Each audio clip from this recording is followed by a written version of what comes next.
Bienvenue sur le podcast de la Slow Letter. La Slow Letter, c'est un ensemble d'interviews de personnalités autour du durable pour comprendre, s'inspirer et participer au changement de façon positive et encourageante. L'invitée du jour est Lucie Painblanc. J'avais rencontré Lucie il y a quelques années via la boutique. Lucie était alors journaliste pour la presse et la télévision. En parallèle, elle avait créé en 2016 son blog Je deviens écolo afin de partager son mode de vie écologique. Et il faut savoir qu'en 2016, c'était en fait un des premiers blogs sur ce thème en France. Après la naissance de sa petite fille, Lucie continue sa réflexion personnelle, qui parle à beaucoup, j'en suis sûre, en suivant une formation pour devenir coach de vie, puis professeure de yoga depuis l'année dernière. Elle nous partage sa vision sur sa page Instagram, la grande aventure d'être soi, et sur son site à venir bientôt. Bonne écoute. Lucie, enchantée. Enchantée de te revoir, parce qu'effectivement, on se connaissait depuis quelques années. Je voulais savoir, qu'est-ce qui t'a amené vers le zéro déchet ? Alors merci pour l'invitation. Alors en 2016 et même 2015, j'ai découvert le zéro déchet et c'était grâce à ma rencontre avec Louise Cardona qui a fondé Ceci et Cela à Toulouse, même un média, mais en tout cas d'être vraiment la référence française sur le zéro déchet, sur comment adopter des comportements éco-responsables. Et je pense que comme je savais faire ce métier-là de rédactrice, de prendre des photos, j'avais déjà eu un blog sur l'alimentation avant. Donc j'avais aussi les codes des réseaux sociaux naissants, etc. Et c'est un truc qui me passionnait, donc j'y passais facilement beaucoup de temps. J'avais pas non plus d'enfants à cette époque-là.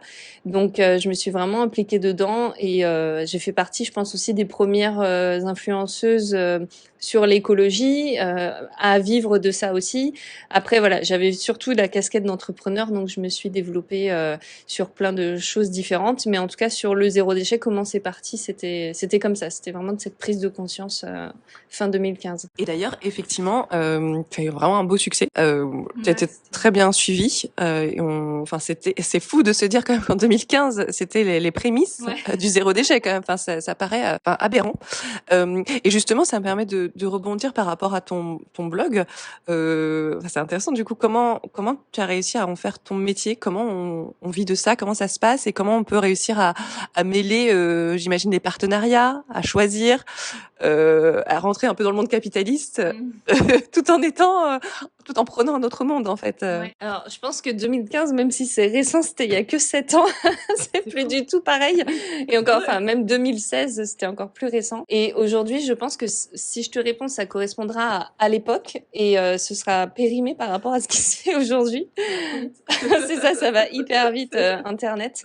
C'est-à-dire qu'aujourd'hui, je pense que le modèle économique, enfin, je ne sais pas à quoi il ressemble parce que je me suis détournée de ça il y a plusieurs années. À l'époque, en tout cas, une de mes forces, c'est vraiment d'avoir un regard analytique, de pouvoir observer, en l'occurrence, un marché et d'analyser et de stratégiser. Et donc, j'ai mis ça à mon service. Et donc, je me disais, en écrivant des bons contenus, en les relayant, parce que il suffit pas d'écrire un contenu, il faut aussi qu'il arrive jusqu'aux personnes qui sont intéressées par ça. Je vais réussir à créer une communauté. Donc, c'est ce que j'avais fait. Et après, quand il y avait les premières propositions de partenariat qui venaient, j'évaluais est-ce que je demandais une rémunération ou pas, etc. Donc c'était vraiment aussi un regard stratégique qui portait une vision de plus long terme. Et c'est comme ça que j'ai construit la chose au fur et à mesure. Et ce qui était aussi très intéressant, c'est que c'était aussi une co-construction avec les entreprises qui me rémunéraient, parce que c'était des entreprises tout comme moi engagées. Et qui souvent avaient pas ou peu de budget dans la communication. Et en fait, on co-construisait quelque chose où, au lieu de ne pas me rémunérer, elles me rémunéraient parce que je les informais, je les éduquais aussi de ça.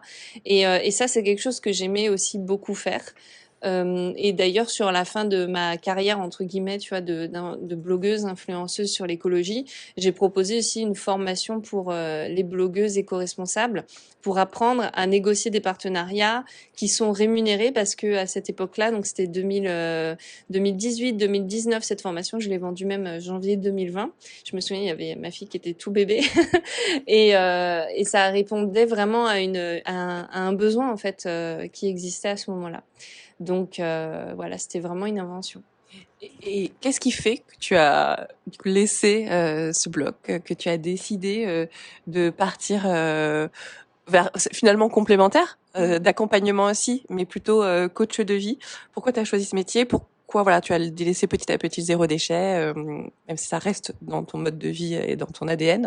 Alors effectivement, quand j'étais déjà entrepreneur, je me suis beaucoup cherchée et j'ai commencé à me faire coacher assez tôt parce que je me souviens que quand je suis devenue entrepreneur, j'ai été là en me disant mais pourquoi est-ce qu'il n'existe nulle part des explications claires ou par exemple on ne sait pas combien il faut gagner à l'année pour être correctement rémunéré. En fait, tu passes d'une rémunération qui te tombe dessus chaque mois et qui est toute formatée, etc., par des comptables dans une entreprise, t'as rien à réfléchir pour que l'argent vienne, pour cotiser, etc.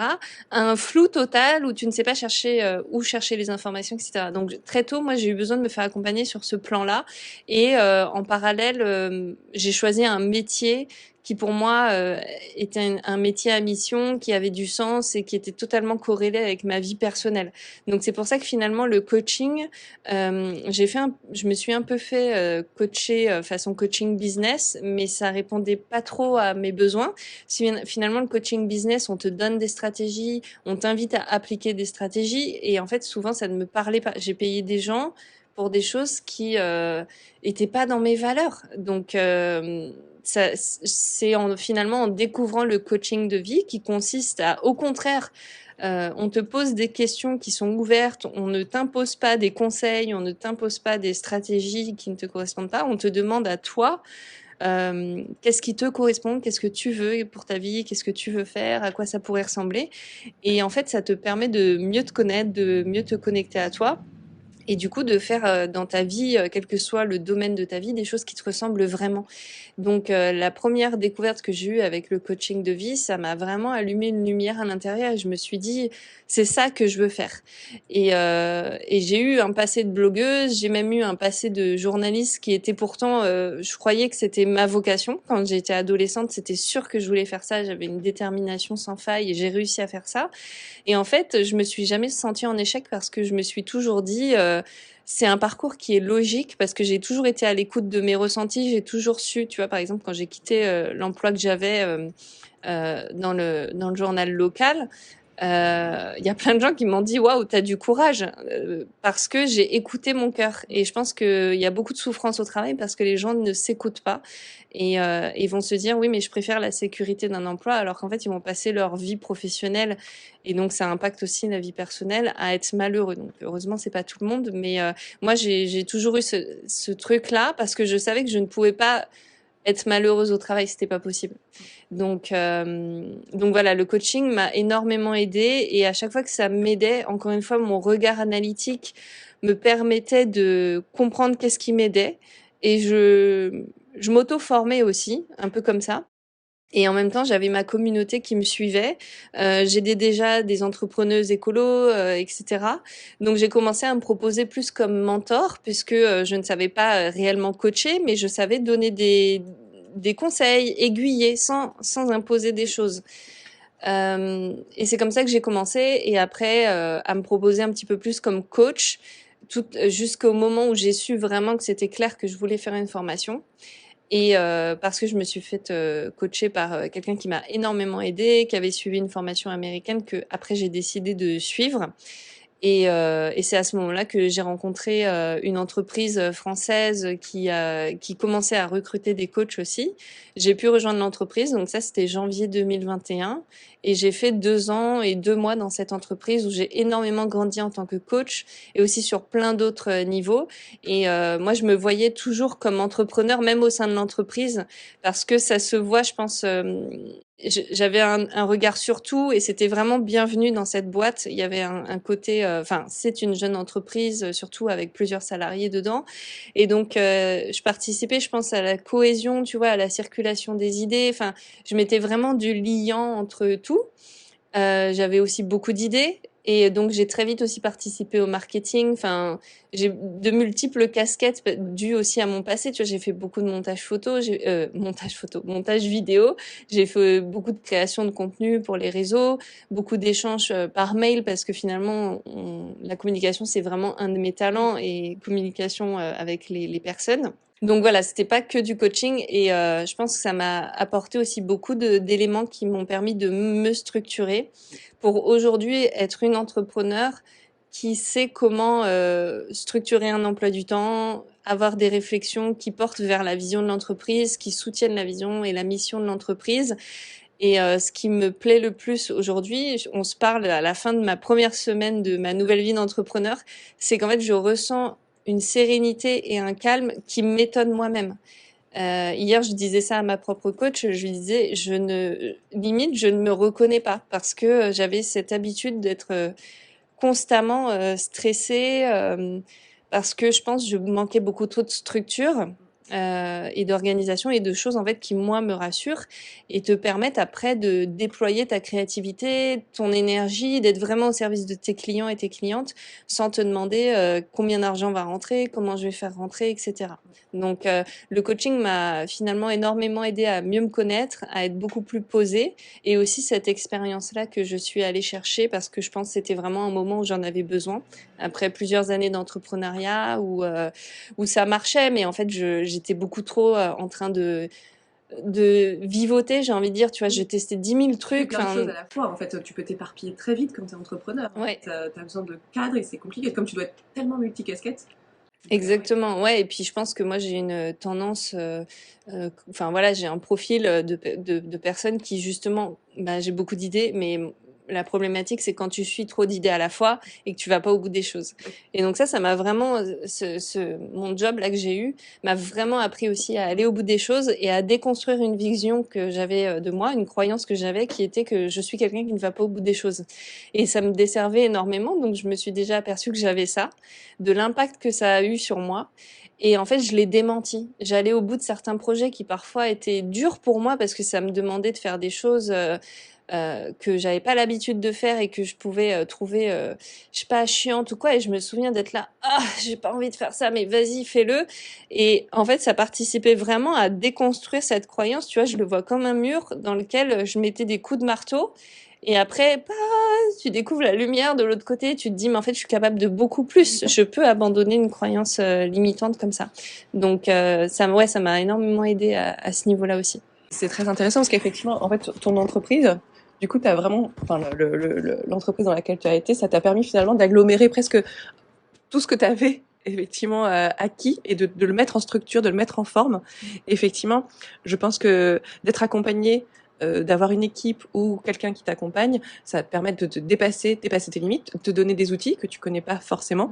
Et du coup, tu vois qu'effectivement, bah, en fait, en mettant en place ces outils, tu vas te faire un peu violence, mais ça t'aide en fait, parce que naturellement, personne n'a envie d'être éparpillé, personne n'a envie de perdre l'énergie en fait à faire tout ça. Donc, je suis vraiment contente que voilà, que ça t'a permis de te structurer comme ça et ça, voilà, de dire voilà, c'est ma place quoi. C'est beau, c'est beau, enfin d'arriver à ça. Donc vraiment, bravo quoi. Et alors, tu as également intégré une formation de yoga l'année dernière, si je me trompe pas.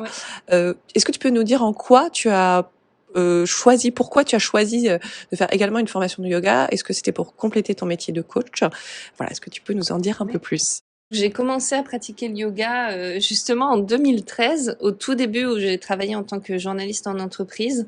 Et je me souviens que je suis allée vers je suis allée vers le yoga parce que il y avait une relation avec une collègue qui était compliquée.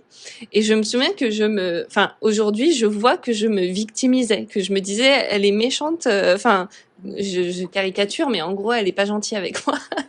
Et j'allais, je pense, respirer au yoga. J'allais, souffler, etc. Donc ça m'a beaucoup aidée. Et j'en ai fait soit continuellement, soit en pointillé. En plus, après, il y a eu le Covid qui est venu. Et en 2020, justement, pendant la période Covid, alors je me suis réinscrite en salle de yoga fin 2019, je crois. Mais le Covid m'a empêché d'aller au bout. Donc j'ai pu faire seulement un trimestre. Et puis, puis en 2020, j'ai vraiment ressenti le besoin parce que je travaillais beaucoup en télétravail. Attends, c'était 2020 ou 21?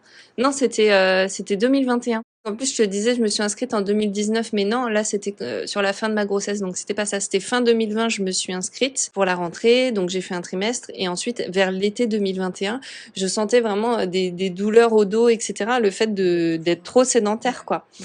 Et donc, je me mets, grâce à une application, à faire de 10-15 minutes de yoga tous les jours. Je crois que je me fais un challenge sur le premier mois. Et ça me fait vraiment, vraiment, vraiment du bien. Ça me muscle le dos, en fait. Et je me souviens que en voiture, je n'ai plus mal sur le trajet de 3 heures ou sur lequel j'avais mal avant. Donc, et j'adore en fait cette nouvelle habitude. Je vois à quel point c'est facile à mettre en place, même avec un bébé. En fait, je la mettais avec moi dans la pièce et c'était sympa. Et c'est pas une habitude hardcore où en fait c'est tous les jours tu fais 1 heure.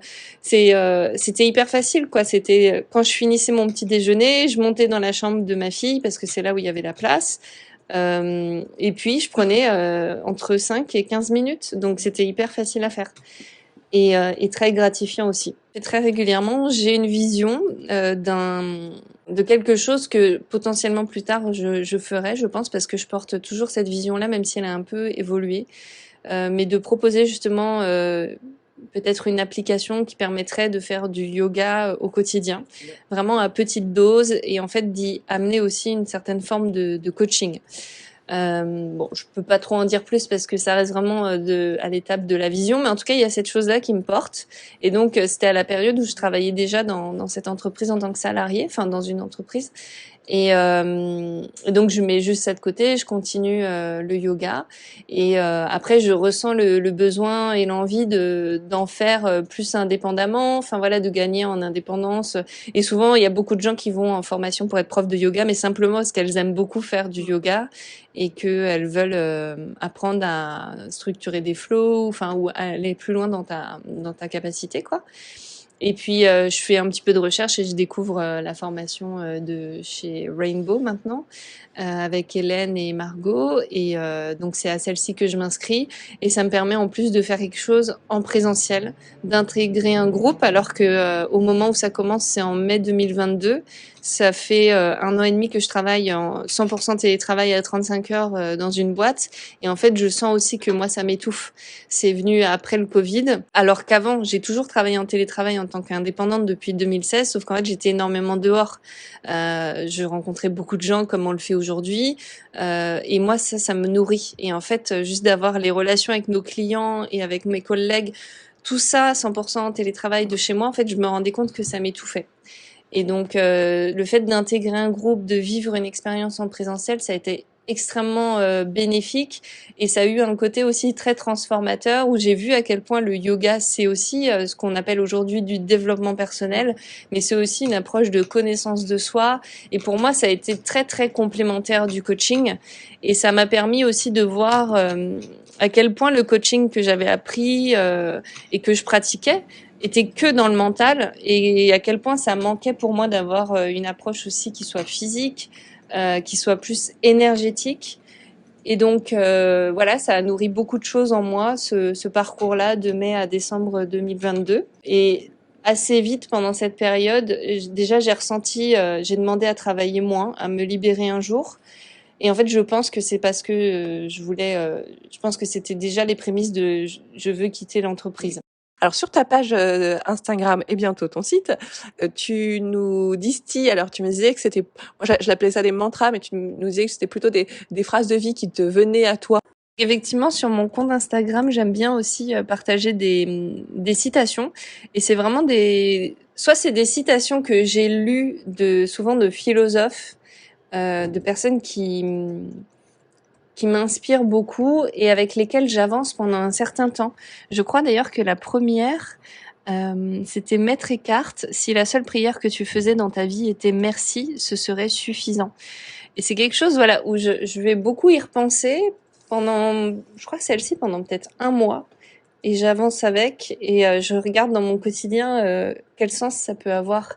Et en fait, c'est vrai, au lieu de se dire, je crois que le sens, en tout cas celui que moi je ressens pour cette phrase-là, c'est de se dire, quand on fait une prière, et qu'elle soit païenne ou croyante, je crois que quand on est croyant, alors je le suis pas, j'ai pas été éduquée dans dans une religion, mais il me semble que le croyant peut avoir l'impression que la prière va combler un vide. S'il te plaît, Seigneur, guéris-moi de je ne sais quoi. S'il te plaît, Seigneur, apporte-moi telle chose. Et en fait, on se met dans une posture et dans une énergie aussi de manque. Je n'ai pas ça dans ma vie, s'il te plaît, comble ce vide. Et en fait, en parlant comme ça, on crée encore plus ce sentiment de vide et on peut le ressentir quand on le dit d'ailleurs même sans être croyant. Mais moi là, en le disant, je me rends compte à quel point j'évoque en moi quelque chose de je ne suis pas assez, je n'ai pas assez, je ne peux pas être heureuse comme ça. Et pourquoi m'infliges-tu ça dans ma vie? Et en fait, je trouve ça magnifique parce que Maître Eckhart, je crois il a vécu au XIIIe siècle et lui, c'était un croyant. Euh, et sa phrase, donc, c'est si la seule prière que tu faisais dans ta vie était merci, ce serait suffisant. Et c'est vraiment fort parce que tu te dis, quand je vais demander quelque chose, je vais le commencer par dire merci. Et en fait, je vais pas demander la chose, je vais dire merci pour l'abondance que j'ai dans ma vie. Merci pour la santé que j'ai dans ma vie. Merci pour la richesse que j'ai dans ma vie, pour les gens que j'ai déjà dans ma vie. Et là, pareil, de le dire, je ressens quelque chose de totalement différent dans mon corps. Et ça te permet de voir la vie totalement différemment. Enfin, soit tu regardes la vie avec des lunettes de manque, soit tu regardes la vie avec des lunettes d'abondance. Et je l'ai beaucoup pratiqué parce que moi je crois qu'on est une âme qui s'incarne dans un corps et qu'on a une âme qui va s'incarner plusieurs fois. Et du coup, je crois aussi qu'on a, enfin je dis du coup, je ne sais pas si c'est lié, mais je crois aussi qu'on a des guides spirituels qui sont aussi d'autres formes d'âmes. Et donc je communique beaucoup avec eux. Et à chaque fois, je leur demande leur soutien et notamment à chaque fois que j'ai des appels de coaching. Et en fait, je leur demande pas, s'il te plaît, aide-moi à faire cette chose que je ne sais pas faire. Je leur dis merci. Merci d'être là. Merci de m'aider à être dans l'écoute de cette personne, à être dans la bienveillance. Merci de m'aider à, etc. Et en fait, enfin, vraiment, tu le ressens, c'est quelque chose de totalement différent. Donc, ces pensées-là, ces phrases-là, c'est des choses qui me viennent de l'intérieur et avec lesquelles je vis avant de les transmettre. Et ce que j'aspire à transmettre, ce que j'essaye de transmettre dans le texte qui va accompagner, c'est comment justement je vais le vivre et comment je peux proposer mon interprétation. Ouais. Ça, c'est intéressant parce que c'est pas juste la petite phrase que tu vois comme ça. Tu vois, c'est bien, c'est joli, tu vois. Je pense que ce que je veux faire et là où le coaching et le yoga se rejoignent aussi, c'est pas seulement changer son état d'esprit, parce que par exemple le coaching peut avoir ce côté où on te dit, comme j'ai expliqué tout à l'heure, j'abandonne une pensée qui me limite et en fait je vais adopter des pensées qui vont m'aider. Et en fait, je deviens une personne qui pense ça, sauf qu'en fait, c'est faux. T'es juste une personne qui, par moment, pense ça, mais tant que tu l'incarnes pas, et tu changes pas, ton identité n'évolue pas, ta personne n'évolue pas. Donc, il y a une vraie différence entre se marteler une phrase et réellement avoir intégré cette phrase et l'avoir imprégnée dans ses cellules. Et donc, soit des phrases de philosophes qui t'avaient parlé, ouais. Soit je joue la philosophe. Et à son con.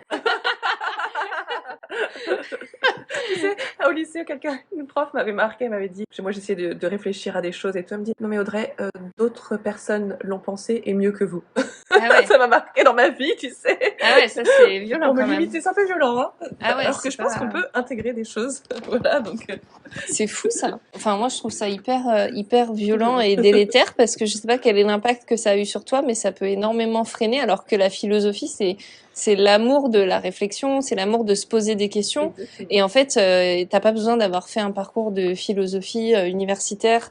En plus, ce qui est le plus drôle, c'est que généralement, et tout à l'heure je disais, les journalistes sont pas là pour expérimenter les choses qu'ils relaient.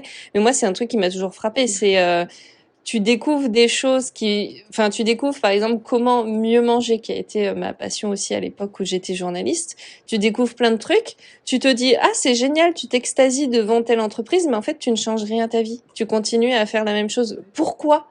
Et en fait les profs de philo par exemple, je vais pas faire de généralité, mais je pense pas que ce soit des gens qui soient plus élevés spirituellement que le reste de la population, parce qu'en fait ils vont juste avoir le travail intellectuel, de se souvenir par cœur de certaines citations, d'avoir réfléchi sur le sens que ça peut avoir, que Spinoza ait dit ça, ou Hegel, ou nanana.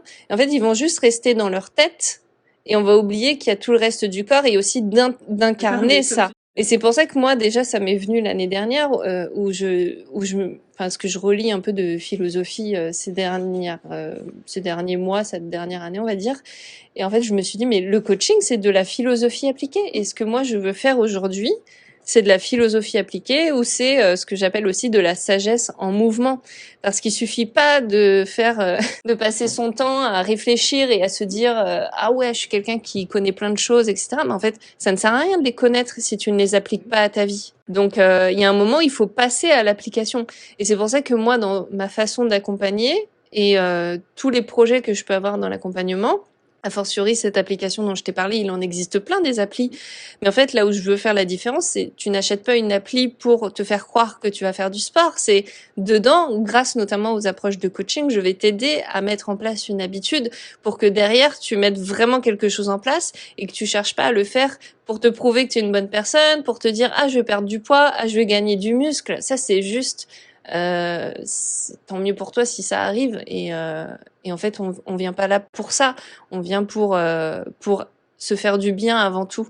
Donc, mais là, je m'égare un petit peu. Mais sinon, ta question, je crois que c'était, voilà, des fois, c'est les philosophes. C'est ça. Ou d'autres fois, c'est, ouais, d'autres fois, c'est vraiment mon intuition qui me parle. Et c'est, je pense que je suis quelqu'un de très intuitif et que j'ai vraiment envie de laisser ça s'exprimer.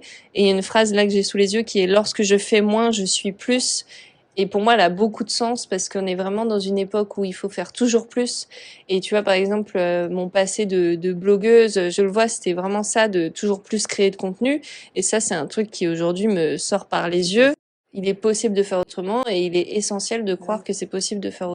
Et ma dernière question, qui est un peu dans le même esprit que les phrases de vie, est-ce que tu nous conseilles des podcasts, des livres ou peut-être d'autres supports qui t'inspirent en ce moment? J'essaye de passer du temps aussi en silence, de pas trop me farcir la tête en permanence parce que c'est un peu le réflexe. Et en fait, on a vraiment peur du silence, on a peur du vide. Moi, je sais que c'est un problème chez moi.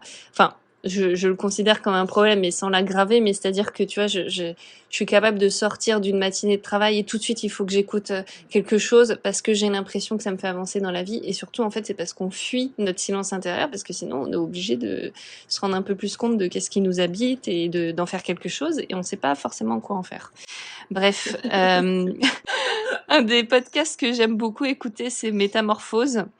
Le podcast qui éveille la conscience. J'aime beaucoup les interviews qui sont dedans et je trouve qu'elles sont très bien menées aussi. Et ça, c'est quelque chose qui est important. J'ai écouté aussi le podcast L'inconscient de France Inter qui parle de psychothérapie et même plus de psychanalyse. Voilà. Je trouve ça fascinant. J'aime bien aussi le podcast In Power de Louise Aubéry. J'en parlais hier, avant-hier, justement, pour la journée des droits des femmes. Ah oui, j'ai vu qu'elle a fait une vidéo. Alors, je vais pas tout écouter ou regarder, mais je trouve qu'elle a vraiment des interviews au format long et elle a vraiment, tu vois, elle aussi, elle voulait être journaliste avant. Finalement, elle a fait Sciences Po. Enfin, c'est une entrepreneuse multicasquette inspirante et en même temps, maintenant, je vois aussi à quel point... enfin, c'est une interprétation de loin, bien sûr, je la connais pas, mais à travers des choses qu'elle a pu dire, vraiment, elle s'engouffre dans le faire, et je pense que typiquement, c'est quelqu'un qui a peur de ce qui se passerait à ne rien faire. Mais c'est un podcast intéressant. Et globalement, c'est ça que j'ai écouté récemment. Après, sur YouTube, j'écoute beaucoup de... Si je te montre mon YouTube, j'écoute en fait des guidances. Des guidances une fois par semaine peut-être, surtout en lien avec la lune. Enfin, tu vois, il y a des personnes qui font des guidances avec les cartes tous les jours, mais ça, je regarde pas. J'aime bien écouter voilà les énergies en fait de la lune. Tu peux nous dire ce que c'est des guidances? Des guidances, alors ça va être soit des personnes, enfin c'est des personnes qui sont médiums et qui utilisent le support des cartes, donc des tarots ou des oracles. Et j'aime beaucoup la chaîne une Toulousaine d'ailleurs qui s'appelle Audrey et sa chaîne ça s'appelle Lumière de l'amour vers soi et il y a un jeu de mots à l'écrit. Amour c'est l'âme tirée Our. D'accord. Voilà. That's it. Et après, dans les livres, qu'est-ce qu'il y a? J'ai lu le livre de Lily Barbery-Coulon l'année dernière, à Noël, que j'ai adoré, qui s'appelle La Réconciliation. Donc c'est une ancienne journaliste qui est devenue professeure de yoga Kundalini, et c'est un livre sur la réconciliation avec son corps. Et je me souviens avoir pensé, c'est triste à quel point c'est banal, à quel point c'est partagé par tout le monde, enfin banal dans ce sens-là, par toutes les femmes, de se sentir aussi mal dans son corps, etc. Et donc elle raconte son parcours sur comment elle était en bataille permanente avec son corps, son poids, alors que évidemment c'était quelqu'un, je dis évidemment parce que ça arrive surtout, ça arrive à tout le monde, mais ça arrive aussi évidemment aux femmes qui sont minces ou qui sont à un poids normal. Donc c'est la triste réalité. Et j'ai adoré parce que je lis assez peu de choses contemporaines et j'ai trouvé que c'était très bien écrit.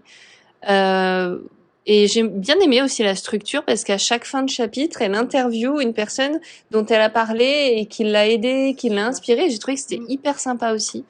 Donc je le recommande si le rapport au corps notamment vous intéresse. Et puis l'autre livre, peut-être celui qui m'a le plus marqué ces dernières années, c'est la biographie de Carl Gustav Jung par Frédéric